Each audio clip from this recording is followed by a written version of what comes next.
Purihin ng Diyos, mga kapatid. Magandang gabi po sa bawat isa sa inyo, sa inyong mga tahanan. Kumusta na po?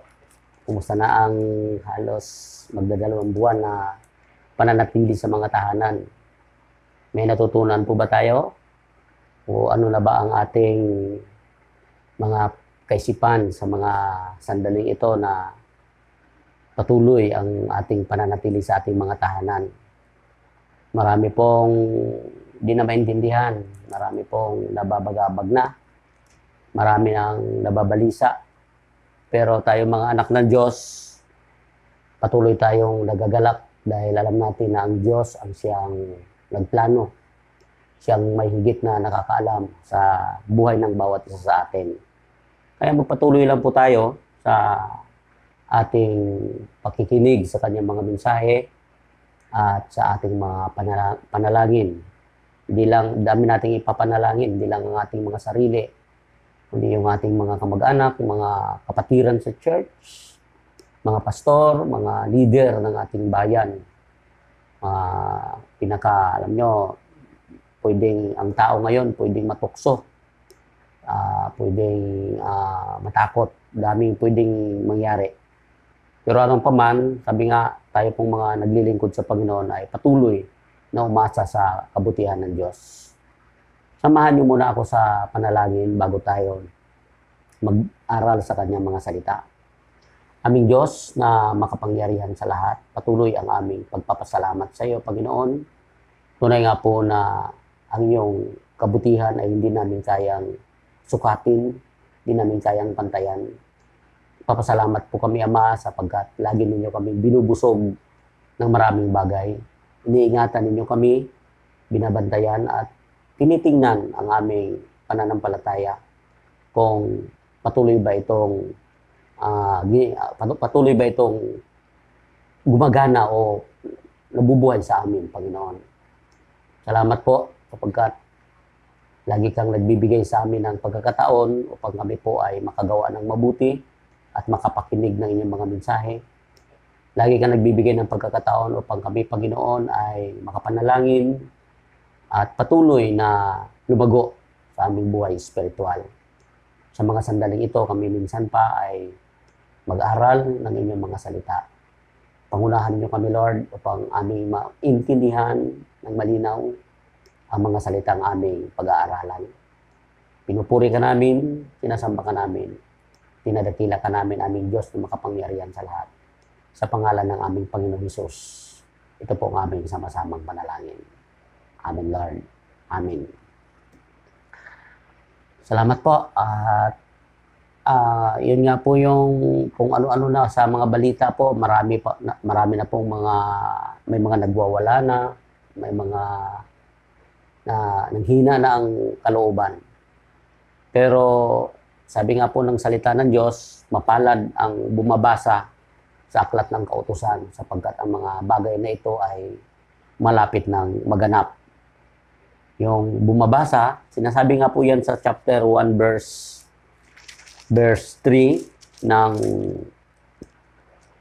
pahayag. Sabi po dito, pinagpala ang bumabasa ng aklat na ito.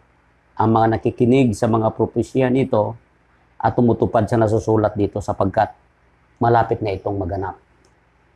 Ang mga tao ngayon, sino bang mapalad? Tunay na mapalad. Ang mapalad po yung talagang may paniniwala at bumabasa sa mga kautusan. Yan lang lahat na pangyayari, pinarecord ng Diyos, ang salita niya, pinasulat niya, para mayroon tayong pagkukuhaan ng aral at mayroon tayong kalakasan lagi para yung mga nasasalubong nating mga kalungkutan o kapighatian o problema, hindi tayo bababagabag. Alam natin na nakakatakot po ang sitwasyon dahil itong COVID-19, hindi nga po natin siya nakikita at marami pong maaaring mangyari. Kasi matapos na ito sa 15 at 15 at hindi pa naman siya natatapos ang COVID. Humina lang siya. At pwedeng hindi ka nahawa sa kasalukuyan, pero pwede kang mahawa pagkatapos kung kailan maluwag na. Kaya minsan nakakatakot siya. Minsan dito, hindi, kahit natatapos na yung lockdown, yung ating pag-iingat hindi pa rin natatapos. Patuloy pa rin tayo na mag-ingat at manalangin at talagang isiksik natin yung ating sarili sa Panginoon. Humingi tayo ng kahabagan lagi sa Diyos. Kasi nakakatakot na sitwasyon. Pwede namang hindi tayo, hindi tayo nahahawa sa COVID-19 na kinakatakutan ngayon sa buong mundo. Pero pwede ding sa ibang mga sakit. Kasi kaya nga ang prayer namin, hindi lang COVID-19 na ilayo tayo, kundi sa lahat ng uri ng sakit. Kasi alam naman po natin na marumi na yung paligid natin, maingay na, marumi na yung hangin. Pero sa biyaya nga po ng Diyos, tayo po ay patuloy na nakikinig sa Kanya mga mensahe, umaasa sa Kanyang kapangyarihan. Sabi nga po niya, mapalad yung mga bumabasa sa aklat na ito. At ngayon, dahil po ang mga tao ay nakaranas ng mga problema, marami pong nababalisa. Pero sa mga totoong naglilingkod sa Diyos, kahit hindi naglilingkod sa Diyos, ang panawagan ng Diyos sa mga taong naniniwala sa Kanya, huwag mabalisa. Sa aklat po ng Pilipos chapter 4, verse 6 hanggang 7, ang sabi po dito, huwag kayong mabalisa tungkol sa anumang bagay. Sa halip, hingin ninyo sa Diyos ang lahat ng inyong kailangan sa pamamagitan ng panalangin may pasasalamat. At ang kapayapaan ng Diyos na hindi kayang maunawaan ng tao ang siyang mag-iingat sa inyong puso at pag-iisip dahil sa inyong pakikipag-isa kay Kristo Jesus. May balisa, pero ang turo sa atin ng Diyos, huwag mabalisa. Sabi po, huwag mabalisa sa tungkol sa anumang bagay. Kasi, halimbawa, yung mga magsasarang mga kumpanya, pwedeng hindi ka na makabalik sa trabaho mo. Pwedeng isa ka sa matanggal sa pinapasukan mong trabaho. Pwede po kasi yun. O pwedeng, yung marami pong nakakatakot o nakakapagbigay kabalisahan sa mga tao. Pero salamat sa Diyos kasi sinasabi nga niya na huwag tayong mabalisa tungkol sa anumang bagay. Huwag tayong mag-alala. Huwag tayong mabagabag sa lahat ng mga bagay. Kasi alam natin, tayong mga sumasampalataya sa bugtong ng anak ng Diyos, ang ating Panginoong Kristo, ay hawak ng Diyos.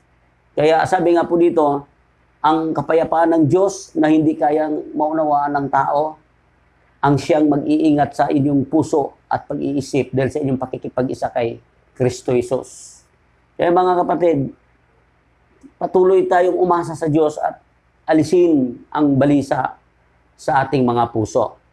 Kasi sa aklat po ng Kawikaan chapter 27, sa verse 9, ang pagkabalisa, sabi po dito, 27 verse 9, ang langis at pabango ay pampasigla sa pakiramdam. Ngunit ang kabalisahan, pampahina ng kalooban. Kapag nababalisa na po ang tao, humihina na ang kanyang kalooban. At narinig ko minsan na ang COVID-19 pala, mas madaling kumapit doon sa mga taong humina ng loob. Baga, nawala na ng pag-asa. Mas madali siyang kapitan. Kaya sabi nga po, ang langis at ang pabango, pampasigla sa pakiramdam, ngunit ang kabalisahan, pampahina sa kalooban. Huwag tayong mabalisa. Sabi ng Panginoon sa Matthew chapter 6, sa verse 25, sabi po niya, 25, kaya sinasabi ko sa inyo, huwag kayong mabalisa tungkol sa inyong kakainin at sa inyong iinumin upang kayo'y mabuhay o kaya tungkol sa susuotin ng inyong katawan. Hindi ba ang buhay ay higit na mahalaga kaysa pagkain at ang katawan kaysa damit? Masdan ninyo ang mga ibon, hindi sila nagtatanim ni umaaniman o kaya ay nagtitipon sa kamalig.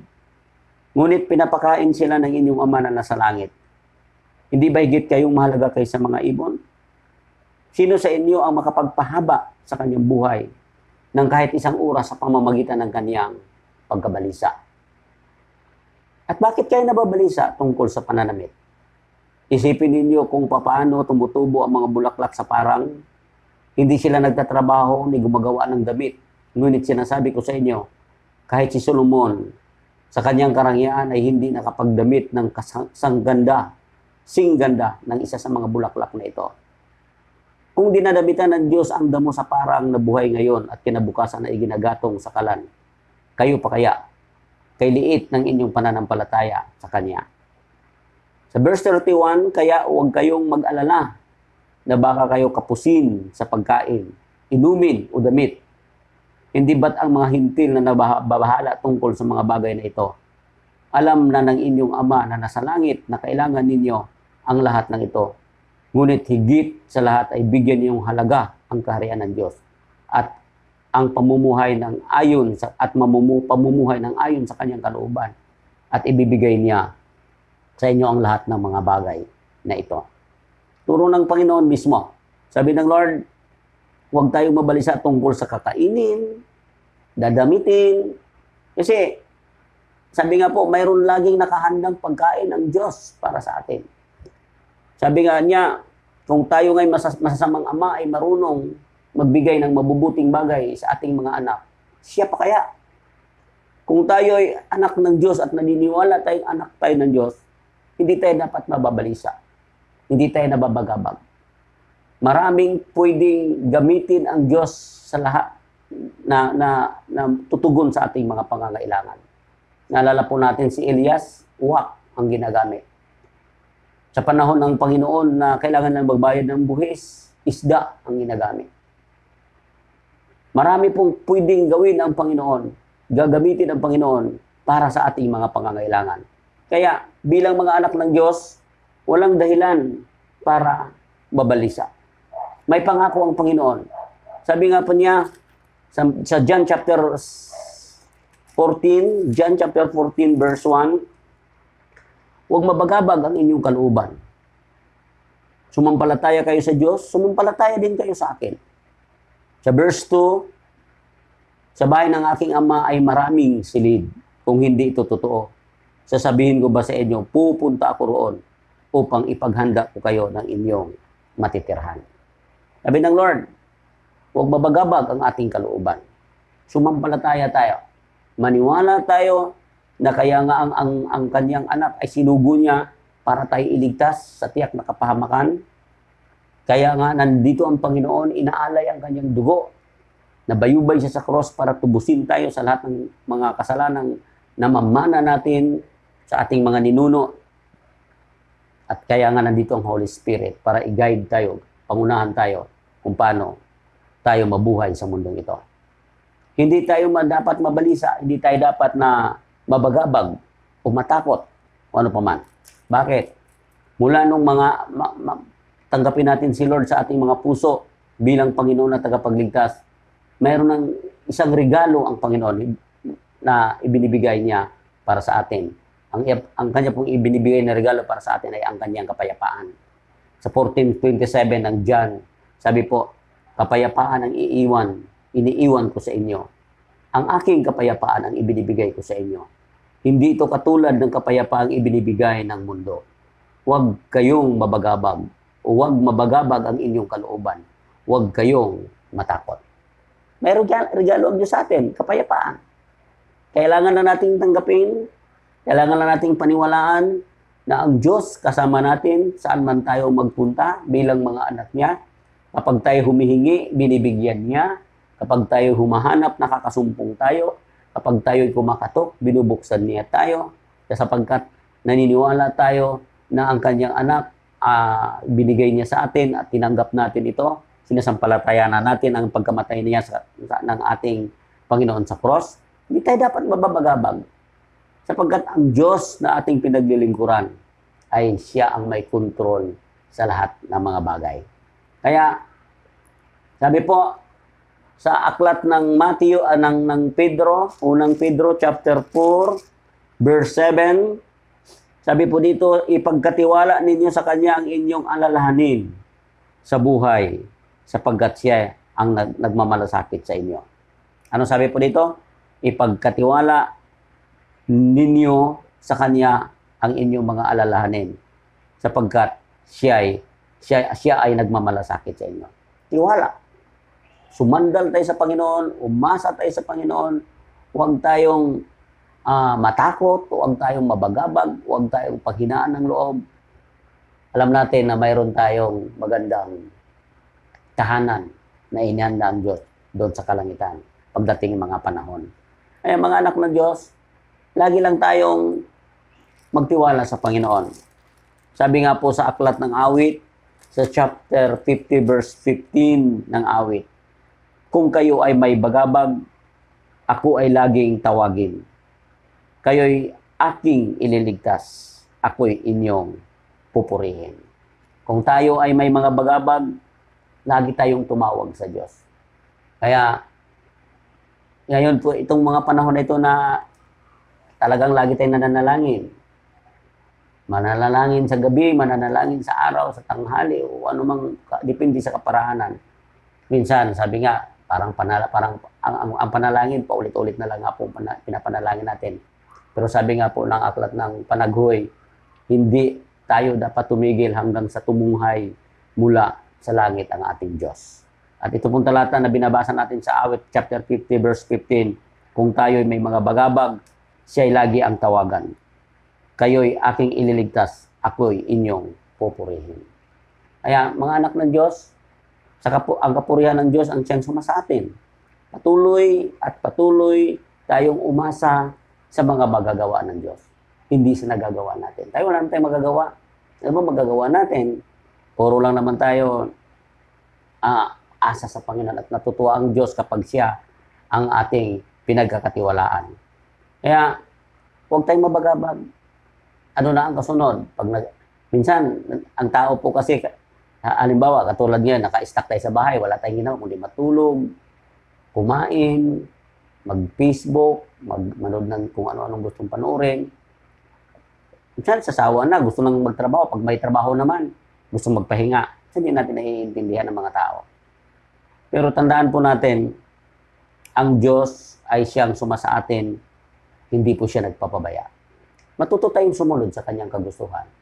Ayon nga po siya sa kanyang tinuro sa atin na panalangin yung Ama namin, sabi nga po niya, Ama namin nasa langit ka, sambahin ang ngalan mo, sundin ang loob mo dito sa lupa tulad ng sa langit.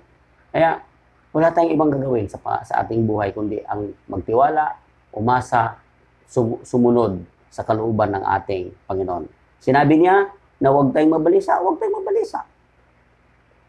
Masa sa Diyos, magtiwala sa Diyos. Ipagkatiwala natin sa Kanya ang lahat ng ating kabalisahan. Ano lang po kasimple ang mensahe ko po sa inyo sa gabing ito mga kapatid. At patuloy tayong manalangin. Kapag nakakaranas tayo ng kabalisahan, dalangin. At ang kapayapaan ng Diyos, siyang nag-iingat sa ating puso, ang siyang mararamdaman natin. Kaya minsan pa, samahan ninyo ako sa panalangin mga kapatid. Aming Diyos na makapangyarihan sa lahat. Patuloy kami nagpapasalamat na mayroon kaming Diyos na nagsalita para sa amin na huwag kaming matakot, huwag kaming mabagabag, huwag kaming mabalisa. Sapagkat alam namin, Panginoon, na higit kang makapangyarihan sa anumang kinakatakutan namin. Lord, alam namin na iniloob po ninyo ang lahat ng bagay upang turuan kami na umasa sa iyo, hindi sa aming lakas, hindi sa aming magagawa. Kaya Ama, nagpapasalamat po kami sapagkat lagi niyong sinasagot ang aming mga panalangin. Sabi po ninyo, humingi kami at kami bibigyan, kumatok at kami pagbubuksan, humanap at kami makasumpong. Kaya sa mga oras na ito, Panginoon, patuloy kami nananalangin. Sino man sa aming mga kapatiran na nasa kanilang mga tahanan, Lord, na nawalan na ng gana, nagkaroon na ng takot, nabagabag na ang buhay.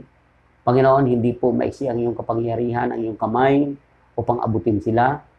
Panginoon, tulungan po ninyo ang mga kapatiran na ito.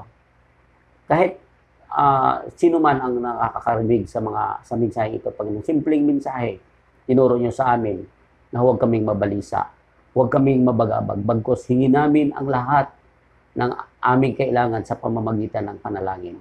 Kaya aming Diyos sa mga oras na ito, ang aming panalangin, Panginoon, na patuloy mong i-provide, Panginoon, ang aming mga pangangailangan, mental, emotional, physical, spiritual, material, Lord, sa aming ikasisiya, Panginoon. Naniniwala po kami na ikaw lamang ang aming masasandalan. Wala kaming ibang sinasandalan, Lord, maliban sa iyo. Ikaw ang aming inaasahan, ikaw ang aming kalakasan, ikaw ang aming pag-asa. Kaya sa mga oras na ito, Panginoon, kahit ang mga nanonood sa mga sandaling ito na may sakit, sino man siya, Panginoon, Lord, walang imposible sa iyo. Walang mahirap sa iyo. Ang hindi namin nagagawa po ninyo. Kaya sino man, haleluya, ang nakakapanood ngayon, hipuin po niyo siya, Panginoon, pag siya'y gumaling. Alisin mo po ninyo sa kanya ang kanyang takot, ang kanyang bagabag at ang kanyang pagkabalisa. At nagpapasalamat po kami, Lord. Patuloy naming pinapanalangin, maging ang aming bayan, ang aming presidente, lalong-lalo na Panginoon. Binadalangin namin sila sa pagkatungkulin po namin na ipanalangin ang aming mga leader. Ayon sa iyong turo sa amin, sa aklat ng Timothy, maging sa aklat ng Roma. Lord, sinasabi niyo magpasakop kami sa kanila, Panginoon. Kaya amin pinapanalangin ang aming mga leader mula sa aming presidente hanggang sa pinakamababa sa barangay captain. No, Panginoon, ang mga tulong na gustong ipaabot ng aming presidente sa taong bayan ay makarating ng maayos, na hindi ito makurap, Lord. Hallelujah. Wala naman pong imposible sa iyo, Panginoon, kaya kami humihingi. Ikaw po ang mag-utos ng iyong mga anghel para bantayan ang inyong mga lingkod. Hallelujah. Maging ang mga pastor, amin din pinapanalangin, Ama. Pagkat naniniwala po kami na sa pamamagitan ng mga pangangaral, Panginoon, na may malinis na kalooban sa pangangaral, ay niloob po ninyo, Panginoon. Pinapakinggan po ng mga taong nakakapakinig dito, Lord. Sapagkat maganda ang layunin, maganda ang motibo, Panginoon, sa pangangaral. Kaya aming Diyos, ang mga lingkod ninyo na nangangaral sa online, Panginoon, sa Facebook, sa YouTube, Lord, patuloy namin pinapanalangin. Patuloy kong dinadalangin na anumang kaparaanan ay magamit po sila, Panginoon. Salamat po, Ama. At sa panalangin namin na itong COVID-19 ay hindi na siya makalalago, hindi na siya lalakas, Panginoon, kung bagkus siya ay hihina at tulong sa pamamagitan ng mga panalangin ng inyong mga anak. Lord, aming sinasaway ang COVID-19 na ito sa kapangyarihan ng inyong banal na pangalan. Sabi po ninyo, Panginoon, kaming may pananampalataya magtataglay ng kapangyarihan sa inyong pangalan. Hallelujah.